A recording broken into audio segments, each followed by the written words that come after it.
Morning guys, for today's video is papasyalan natin si Tagpe kasi pinalabas ko kanina gawa ng dudumi siya nandun sa kapitbahay. Puntahan natin. Ayun. Karabe, tuloy na ako Kukunan ko lang.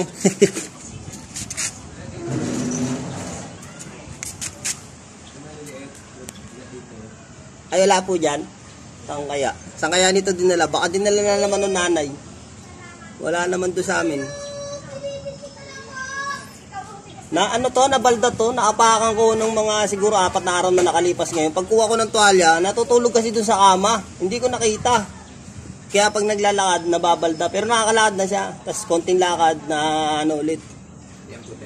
Oh, buti nga ngayon, dumidede na ulit. Kaya kumakain. Naka-recover kaya nga biglang payat niya eh.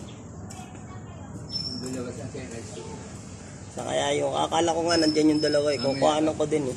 Maglagay dito ng pagkain. Iniisip ko, baka ampun niya lang yung dalawa na yun kasi mas maliit dito eh. Ang laki na nito eh. Ang lilit nun eh. Eh di ba nga pinatay nung Gray yung mga anak nito? Na 5 na naman. Di ba yan sa nanay Oo, malamang nga, nampun niya lang yung dalawa na yun kasi yung pinatay nga ng Gray yung mga anak nito, isa lang nabuhay. Alam ko, yan lang nabuhay eh. O baka dito, baka inaalagaan dito sa kabila. Nanay no, yung may ano dito. O yung tiger din pero light. Pero light. Yung may piklat dito. O light yung kulay.